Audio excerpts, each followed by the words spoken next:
Hey everyone, thanks for tuning in. If you're new here, consider subscribing. It really helps keep these stories coming. And while you're here, let me know in the comments where you're listening from. Now, sit back, relax, and let's get into the story. I didn't plan to be the person who stood between a closed cockpit and a cabin full of fear. I only planned to work my second long haul as junior crew, memorize seat numbers fast enough to look like I'd been doing this for years, and stay steady through turbulence. That morning, at the crew briefing center at LAX, I was nervous enough to count the coffee stirrers twice before my name was called. Our aircraft was a Boeing 777-300ER, the long one with the 5 pairs of doors and a galley in the back, big enough to feel like a narrow kitchen. The route was Los Angeles to Auckland. 13 hours gate to gate if the winds were kind, more if they weren't. We lifted at night to chase darkness across the Pacific and land into morning. It's the kind of flight where you plan your energy like a marathon. First service, controlled quiet. Second service, descent, smiles fixed even when your feet burn. Our purser, a decade older than me and calm as a lake, ran the brief the way I imagined director's calls in a studio soundstage. 3 UMNRs seated 43B, 43C, 43D, 2 wheelchair assists on arrival, 1 peanut allergy at 21A and a nut-free zone around it. We've got a doctor on board, cardiologist, and an EMT student in 56G security audit normal. If we have a disruption, remember least risk positions and keep communication tight. She turned to me. You're my economy galley lead tonight. Cart counts, oven temp checks, coffee cycles, communication with mid-galley. Any questions? It was technically a promotion for a junior like me, but I said yes, chef, like a kitchen runner, and got a soft eye roll for the joke. I'd trained on the 777 and the 787, practiced arming doors, checked pin flags on the slides, strapped and unstrapped L-shaped latches on carts until I dreamed of stainless steel. What I hadn't practiced was what it would feel like when the door to the cockpit stayed locked while everything behind it felt like it might shift under our hands. Boarding went smoothly enough. Business class full of quiet travelers who knew where their amenity kits were and which wines to ask about. Economy, a mix of families, backpackers, and a rugby club who'd promised to sleep after the first movie. I worked the aft galley with Nikhil and Claudia, double-checking oven inserts and tray counts. 48 chicken, 48 pasta, 8 vegetarian, and a handful of special meals. We tested the coffee makers, ran the preliminary boil on 2 kettles, and laid out the water jugs. I strapped the 2 service carts with the Velcro metal combos that keep them from rolling when the air starts to shake. An hour after takeoff, as we leveled at 31,000 and then climbed through to 33, I went forward with a tray of hot water. The air had that night flight hush, the lullaby of blowers and white noise. People adjusted blankets, screens glowed in rows of 343, and I felt the pleasant focus of routine. I learned faces. The woman alone in 54A who held her phone like a charm. The grandfather in 53C who kept checking his watch. The couple in 58H/J quietly planning an island itinerary they'd probably break the minute they saw a beach. He was in 61F, 2 rows from the aft galley curtain. Mid-30s, travel fleece, window shade dimmed to a twilight gradient. He'd rung his call light earlier with a fever complaint, and the purser had asked for a doctor. The cardiologist from 21K, gold wedding ring, kind eyes, came back and measured vitals with the small cuff from our kit. Oxygen saturation had been borderline. We put him on supplemental oxygen by mask per protocol, gave water, and moved the passenger next to him to an open aisle seat. He'd said he felt cold and then hot, had a light cough, nothing dramatic. We documented it all, time, symptoms, doctor's input. We don't guess at diagnoses, we stabilize and monitor. He'd seemed to settle. He even said he was embarrassed for causing fuss. Hours passed. The first meal service swept through in its practiced ballet. Carts guided nose to tail, brakes clicked, trays and wrappings, and please keep your seatbelts fastened while seated. I'd worked the aisle like a shipkeeper checking lines. The plane hummed, and the ocean moved invisible and black below. At hour 5, the seatbelt sign chimed on for chop, the captain's voice coming over the PA with that tone that says everything is routine. Flight deck here. We're seeing a little uneven air ahead, nothing to worry about. Please return to your seats and ensure your belts are low and tight. The purser checked with us on the interphone. All carts locked? Affirm, I said, my finger on the latch of 2A like a reflex. The plane lifted, settled, lifted again. Plastic cups rattled. That long, slow roller feeling where your body remembers gravity has options. I walked the back aisle to check loose items and saw him. 61F was quiet, too quiet. His head tilted not like sleep, but heavy, and the oxygen mask slightly askew. His chest wasn't moving. I reached, touched his wrist, and knew. We follow protocol. I called it in, low voice, to the purser on the interphone. The doctor returned, felt for a carotid pulse, met my eyes, and shook his head. We dimmed the overhead light and closed the adjacent shade. The purser documented time of death. We do this calmly, respectfully. We covered him to his chest with a blanket and secured his head gently with a rolled towel so turbulence wouldn't let him loll.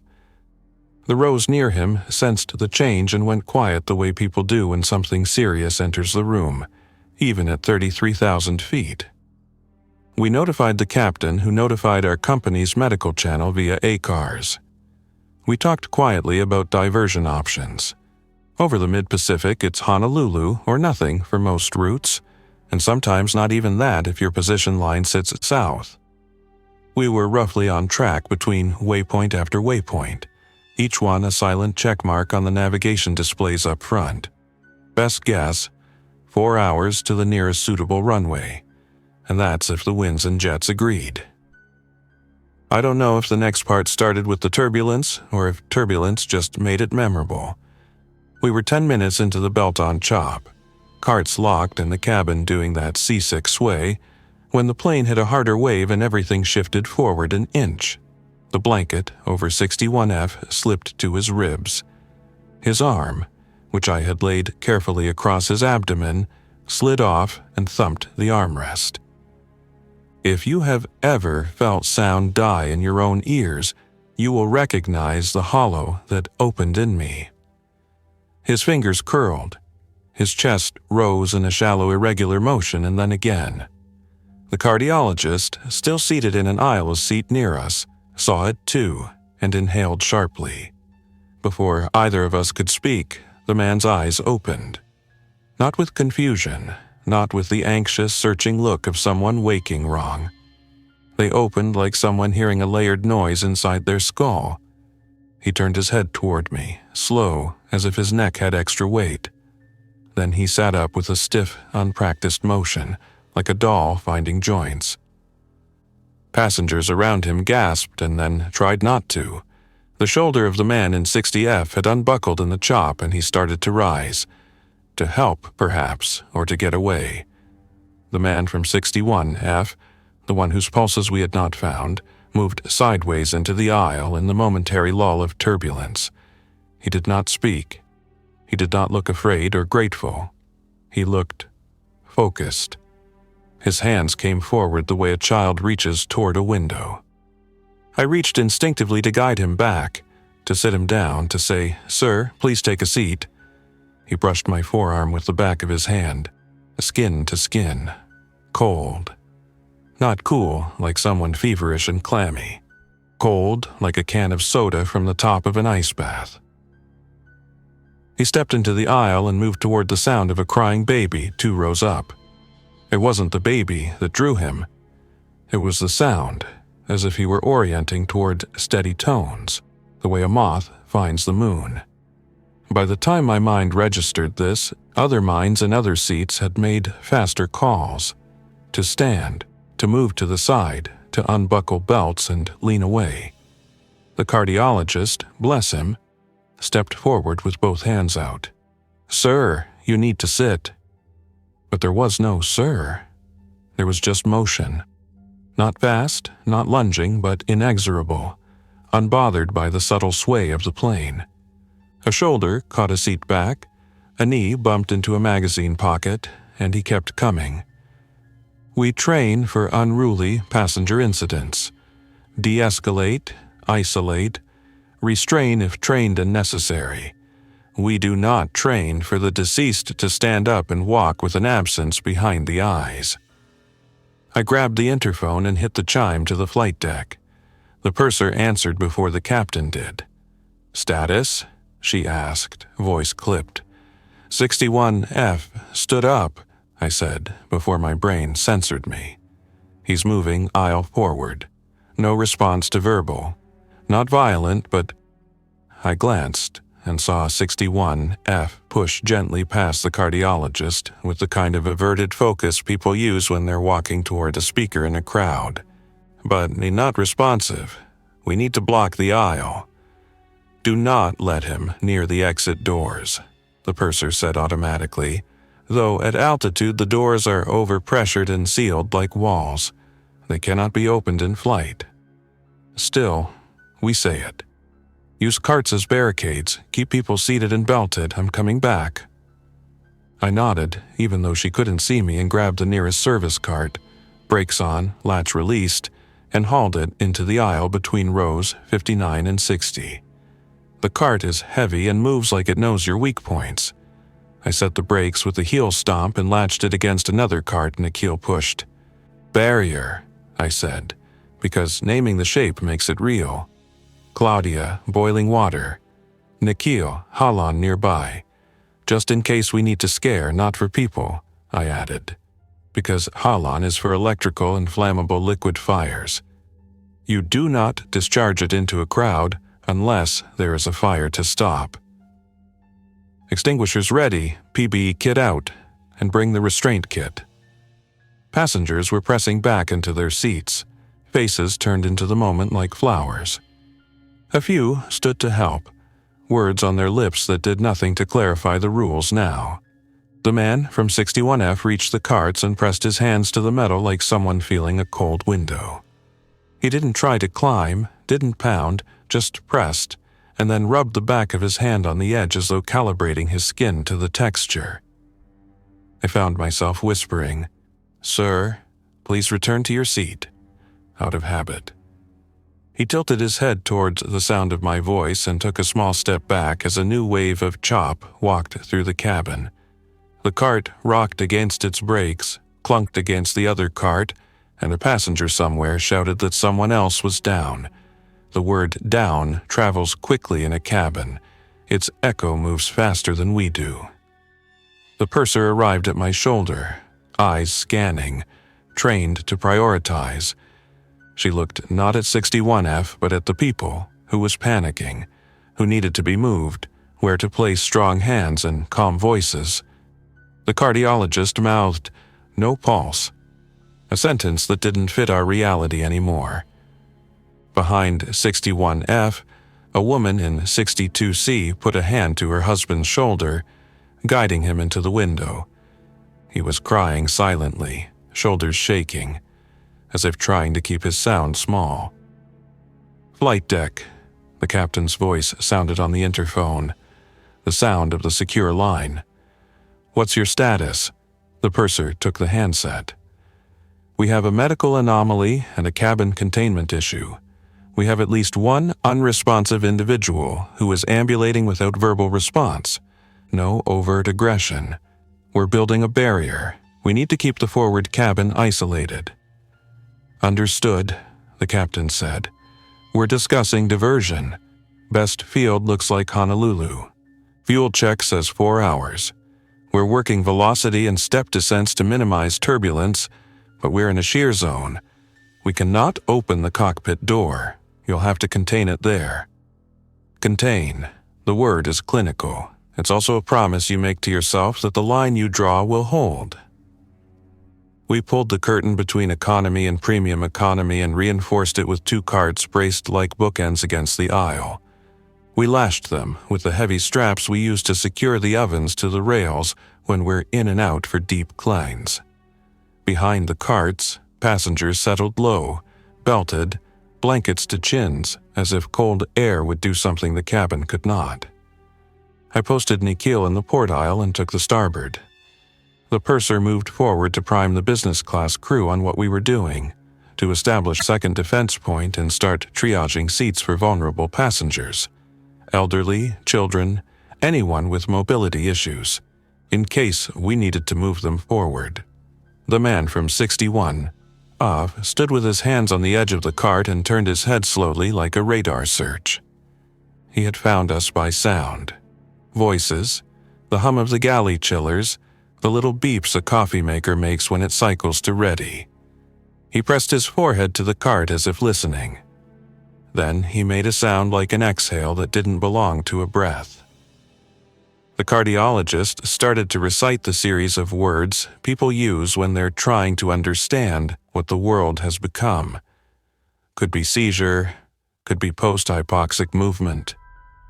His voice trailing off because his training did not include this. Not like this. Then 62D unbuckled and stood in panic. "Let me out," he said, motioning at the cart. "I need to go forward. I need to." He reached to pull the cart sideways. The man from 61F turned to the sound with the speed of a surfacing fish. His hand came up, palm open, and brushed 62D's forearm. It was not a strike. It did not leave a mark. It changed the entire equation. 62D felt the touch and froze like he'd stepped in cold water. "Back," I said, the word more command than request. "Seatbelt on." He obeyed with the honest speed of someone who wants a rule to save them. Claudia brought the boiling water in 2 metal coffee pots, steam ghosting the lids. "If needed," she said, meeting my eyes, not asking if it would be. A halon extinguisher sat on the floor, pin intact, handle ready. I put on the PBE, the protective breathing equipment hood, loosely around my neck, not sealing it yet because if we had to wade into a cloud of spray or a human crush, I wanted my airway preserved and my eyes shielded. "Security," the purser said when she slipped back to us. Voice dropped. "We've got an air marshal in 22A. He's staying forward. That's fine. We keep the line here. Passengers in 57 through 64, keep your belts on. Quiet voices. Anyone with earplugs, share." Her hands moved while her voice did, tightening the lash on the carts, testing the brake lever with her foot, checking the interphone cable slack. "We're not opening mid-cabin labs for now," she added to me. "Contain movement." I nodded and looked at the queue line that always instinctively forms by the aft labs. Tonight it was empty. Everyone understood that movement was a luxury and a risk. The next half hour stretched like a tight rope. A second person toward the back of mid-cabin reported not feeling well to Claudia, and then slipped toward the aisle, eyes unfocused, skin pale. We guided him back, sat him, put an oxygen mask on him, asked him easy questions he didn't answer. 2 rows behind him, someone else stopped responding to their husband's small jokes and stared ahead like listening to a distant tone. The word infected entered our vocabulary without ceremony. We didn't say it on the PA. We didn't write it down. We said it to each other like we were trying to label a storm cell on radar. The infected did not run. They did not coordinate. They moved toward steady noise, HVAC vents, galley coolers, the dim, pulsing electronics of our ovens. We learned that quickly and used it. We shut down unneeded systems, killed the chime on the coffee maker. turned off the portable speaker we use in the galley for crew timekeeping. We dimmed the cabin lights a step because brightness seemed to energize people in a way the infected noticed. We asked parents to set tablets to silent or use earphones. The white noise of the plane itself we could not change, but we could stop creating points of focus. The infected pressed on the cart barrier not with force, but with presence. Metal groaned. The latch tongues strained. The straps creaked. Human beings sat behind us and watched their neighbors stand, slow as tide, and walk toward us because we were the loudest thing left. A man in 58A whispered, "Please," like prayer, and I wanted to tell him we were not a wall. We were 3 humans plus whoever found their courage as helpers. But that's not what you tell people when the plane becomes a narrow world and your world narrows to the width of a service cart. Turbulence deepened. The captain asked everyone to stay seated and warned of another patch that would last. It did. The aircraft rode and flexed, the carpet under our feet pitching like the deck of a ferry in swells. A trolley in the aft galley, poorly latched, slammed against a bulkhead and then fell silent when Nikhil braced it with a leg. The infected grasped at the cart tops for balance, and I found a strange mercy in the chop. It slowed them, made their motions less certain, bought us seconds between the small pushes that added up to the big strain on our barrier. "Plan," the purser said into my ear, low and even, her breath moving the little hairs at my temple. "We're not going to hold this point forever. We create a second barrier at the forward economy galley, then we peel survivors forward in groups while we buy time at this one. We need volunteers with steady hands, not heroes. We do this like an evacuation drill in reverse. We don't ask for heroes. We ask for people who can take instruction under stress." The rugby club raised quiet hands. One of them, a prop with shoulders like a refrigerator, he told me his name was Alfie, took position at the aft starboard aisle with a posture like a pillar. He didn't push the infected. He redirected them with a gentle palm like he was moving cows in a field. He learned quickly that touch could calm movement if it was slow and firm, and if you didn't add noise to it. We broke the barrier long enough to slide 5 passengers forward. The peanut allergy passenger from 21A moved up earlier. 2 children with scared eyes. An elderly man in a wheelchair row. We did it in a breath-holding burst, masks askew, hearts loud, hands steady. We relashed the carts before the infected did more than take a single step. It felt like threading a needle in a moving car. Somewhere between these rotations, the reinforced galley door behind us, the door to a storage closet with metal ribs, bowed inward with a hollow sound. People pressed on it instinctively because space backward felt safer than space forward. The metal made that guitar string groan metal makes when it surrenders by degrees. Claudia looked at it, then at me, and in her eyes I saw the sentence she didn't say. "We're on a clock." At the interphone, we got the latest from the flight deck. 4 hours to Honolulu, the first officer reported. "We're coordinating with ATC and company. We're evaluating a contingency for a lower altitude where we can do a rapid descent closer to the top of drop into Hawaiian airspace. We need you to hold." Hold. It's what climbers do at a belay. It's what you do when a friend is crying. It's what we did with 2 carts, 2 straps, 3 attendants, and a group of passengers who had decided to be quiet together. In the next hour, there were small heroics I've never seen on film because they don't read well on camera. The woman with the phone in 54A collected all the spare earplugs and passed them back, wordlessly, open palm-like offering. The grandfather in 53C taught a nearby teenager how to breathe slow by counting with him on his fingers. The couple in 58H/J, the itinerary planners, wrote on a napkin the names and seat numbers of the people around them so that, if we had to move, no one would be forgotten in a wash of fear. A young man in 60D watched me adjust the strap on the cart and mirrored the motion on the other side without a word. It was a choreography learned in one night. We lost 2 more to the slow turn, lost in the sense that they stood and walked and were no longer themselves. We guided them gently toward the lav row near the rear, where the white noise from the extractor fan seemed to keep them calm and still. The infected wanted sound like plants want water, and we made a garden of vents.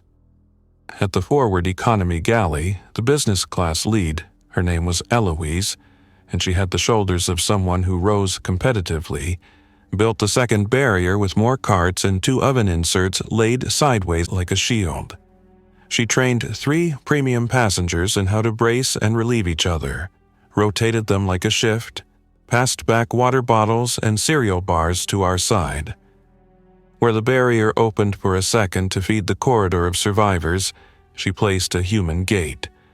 A tall man with a calm face who would step aside and then back, minimalist and effective, like he was handling delicate equipment. When the reinforced galley door finally went from bowed to bent, it did so on a smooth wave of chop that made everyone lean right and then left. The sound was a clean pop and a thunk. The infected at the barrier didn't react to it, they kept their palms on the cart. The people behind us flinched and then went still. The door swung inward, not sharply, but with a reluctance that made my teeth ache. It revealed not a different group of people but a void, just shelves and plastic bins that had become a symbol of receding space. Nikhil looked back, then forward, and said in the tone of someone moving chess pieces, "That buys us nothing. We go with Plan B." Plan B was move now. We opened a gap in the starboard aisle barrier a foot wide, slid 3 people through, the grandfather, the couple, and a young woman whose hands shook but whose eyes were steady, and reclosed the gap before the infected did more than press at the edge. We moved 5 more on the next lull. We kept count on our fingers, and on napkins, and on the seat map in my head. We did not count the infected beyond making sure they were oriented toward sound sources we controlled. Each time we closed the gap, the carts flexed, straps tightened, metal lips bit into their receivers, and I felt like a mechanic and a shepherd and a stagehand moving scenery against a closing queue. During one transfer, a member of the rugby club, the pillar, slipped. Not from fear, but from the plane yawing in a way that made your ankles second-guess themselves. He fell sideways into the cart, his shoulder hitting the brake lever, releasing it with a click that sounded like a gunshot in my ears. The cart rolled an inch, and in that inch an infected hand slid over the top and brushed my sleeve. Cold again, colder than the air. I pushed the cart back, heel stamping the brake, and breathed out long because I realized I'd been holding my breath for a minute. "You okay?" the pillar asked. "Yes," I said. It meant it more than was reasonable. The cockpit called with the plan. A step down to clear air and a time check to top of descent for Honolulu. We had to hold for 2 hours before we could start down. The captain explained the rapid descent profile he would use to get us into the terminal environment fast without banging the cabin too much, and I thought of how a voice can be a handhold. At hour 9, while the ocean moved invisible beneath and the sky outside our tiny portholes began to remember lighter shades, the infected learned something new, how to press together. It wasn't a strategy, it was geometry. More people at the barrier meant more combined force on the carts. The sound went from creak to groan to occasional ping as a rivet somewhere remembered its age. The barrier shifted a centimeter and then another. "We go now," Eloise's voice came over the interphone from the forward barrier. "Bring the rest." Her voice had the lilt of someone who wasn't asking. The purser glanced at me. "We peel everything. Last group is us." I nodded and felt my shoulders set the way they do when you lift heavy boxes and decide your spine is a beam, not a rope. We opened the barrier wider this time, 2 feet, and poured people through in a hush. Hands on the seat backs, move like you're walking through a narrow hallway at home, I said, low and friendly, and people obeyed because they wanted rules that sounded like everyday life. The infected pressed against the remaining cart with soft, seeking hands. The pillar placed his palm against one chest, not pushing, just anchoring, and the infected stopped and leaned into the pressure like it was a post in a pasture. We reclosed, relashed, breathed. Then we did it again. When our half of economy was mostly forward, we faced the act of moving the ones who had turned. We couldn't and shouldn't lift them or wrangle them. We could orient them toward sound and walk around them. We left the fans on in the aft lavs, the chillers humming at low speed, the baggage compartment blower a gentle undertone. The infected gathered in those sound pockets like drift accumulating in eddies. The aisle near our barrier cleared, not because of force, but because we had made elsewhere more appealing to their strange compass. We became the last 5. Me, the purser, Nikhil, Claudia, and Alfie the pillar. We opened the barrier one final time, slid through, dragged a cart with us to plant as the new foremost block at the forward galley, and let the aft barrier fall where it wanted. Claudia took the Holland and the boiling water and placed them like chess pieces in the new defensive set. Eloise's team closed our gap as if they had a rehearsed handoff. The infected at our heels did not rush. They walked toward the chiller fans behind us, then slowed when their sound dropped. The next 90 minutes were a lesson in counting. We counted minutes to top of descent. We counted groups through the corridor. We counted how many times we would have to explain the same instruction in a calm tone. Hands on seat backs, keep your heads down, move on the right. Business class looked like a different planet. Soft lights, carpets thicker, faces in shock that made them older and younger at once. The air marshal stood by the cockpit door with his hands clenched at his sides, his eyes sweeping the corridor, his posture a quiet perimeter.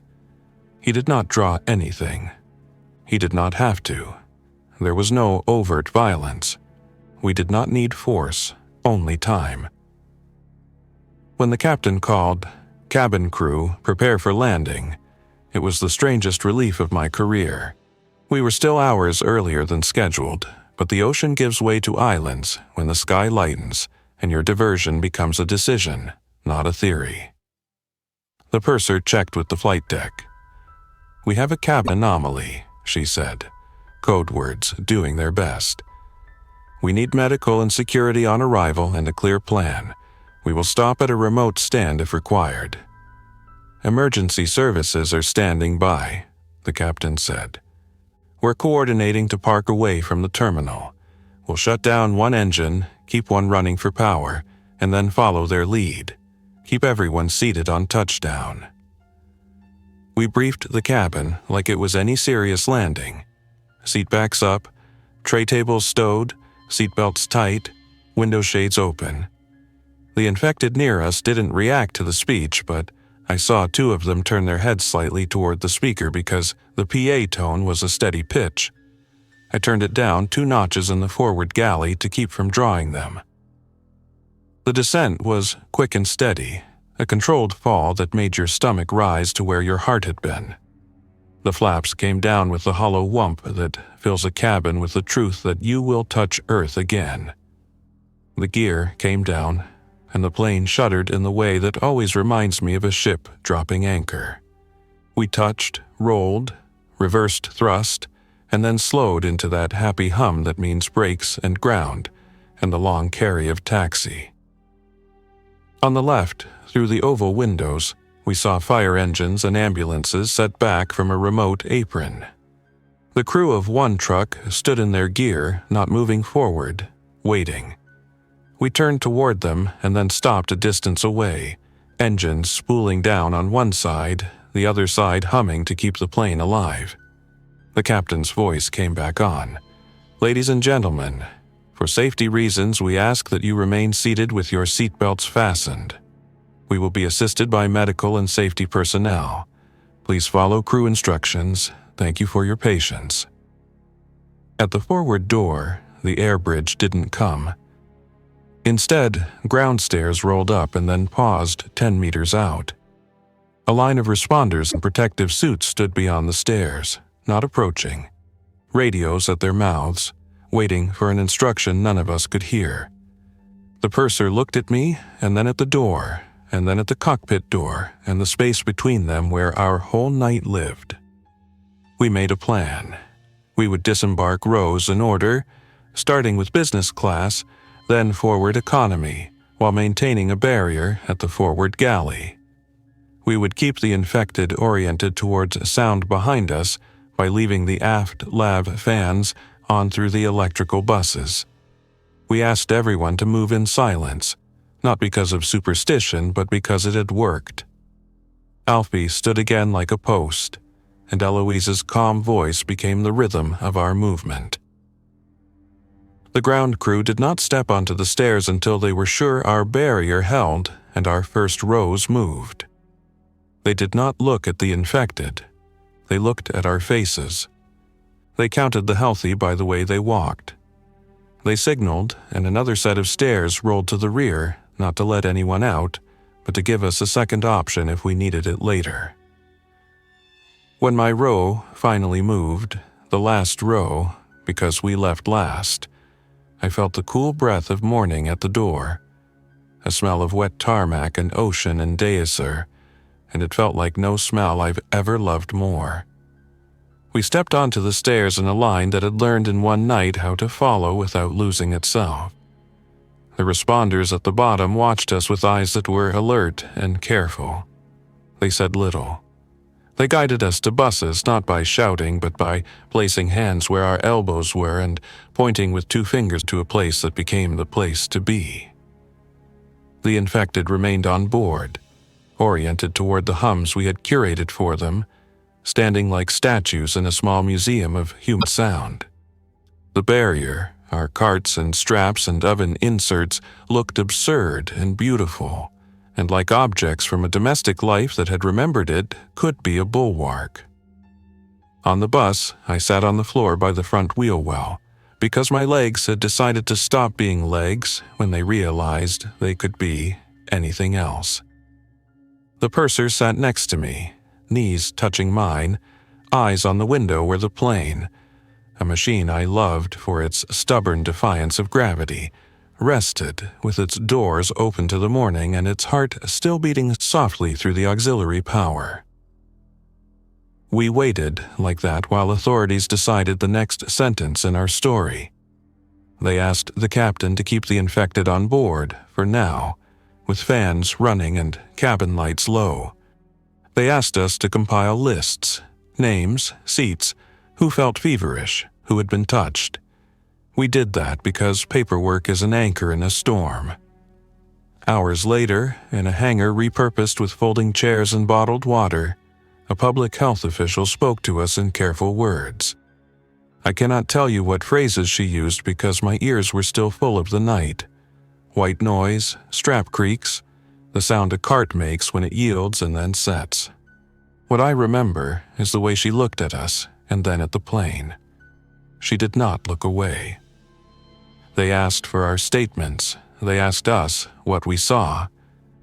I told them about how sound became magnet and how calm became a tool, and how the simple act of making earplugs into gifts took the volume down enough to make us invisible to whatever compass the infected used.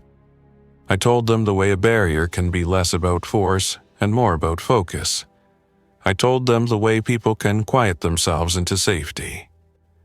When I finally took off my uniform jacket, hours after, my sleeves were marked with lines where the straps had pressed, and my hands smelled like coffee and stainless steel and the faint plastic of PPE. My phone buzzed with messages I didn't answer yet.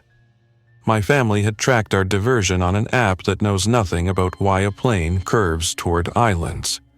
I texted them a simple, "I'm okay," and then watched the 3 dots until they became relief words that made me want to cry. I did not cry until I took my first shower and the hot water beat the plane out of my bones. I stood with my hands on the tile and thought of 61F and of the people who had sat behind us counting their breaths and of the ones who had stood and become something else. I thought of the captain's voice when he said we could not open the cockpit door, and I did not resent him because his unsaid sentence was true. If the cockpit goes, the plane goes. We build stories with hard constraints or we don't build them at all. In the days that followed, experts wrote about what might be happening. They used phrases like pathogen and neurological activation and behavioral orientation to auditory cues. They asked us not to share procedural details in public posts. They thanked us for the way quiet had become a technique. We flew home later on a repositioning flight, deadheading as passengers on a jet that smelled like new filters. I watched the cabin crew on that flight, young, steady, performing the tiny rites that keep a tube of aluminum full of people feeling like a living room. I felt something in me settle. My uniform hung in the closet of the layover hotel and then at home, a symbol not of a night with a wall of carts, but of a job that is sometimes science, sometimes theater, sometimes both. When people ask what it was like, I tell them this. The plane teaches you scale. It teaches you that a corridor a meter wide can become a city street if you fill it with rules and kindness. It teaches you that a door staying closed can be an act of love, not indifference. If opening it would bring the whole house down. It teaches you that the sound of a coffee maker finishing its cycle can draw a person, and that knowing that can let you draw a map with noise. We landed, we held, we moved forward in groups, and we survived until dawn. And when the cabin door wouldn't close, on the fear, on the pressure of hands, we learned how to make our own door out of carts and straps and the will to keep the cockpit safe, while the cabin remembered how to be a community at 30,000 feet. On my next trip, when I stood at the aft galley and counted oven inserts and listened to the coffee maker's tiny ready chime, I reached out and turned that chime off. Habit now, a precaution and a prayer. The sky did what it always does. It opened. The plane did what it always does. It held together by design and by people, and I did what I learned that night. I watched the aisle and listened to the sounds we make and kept a quiet heart so the world could stay just loud enough to feel alive. Thanks for listening. If you enjoyed this story, don't forget to like and subscribe. Your support keeps these creepypastas coming. Until next time, stay alert, stay safe, and never ignore the feeling that something is watching.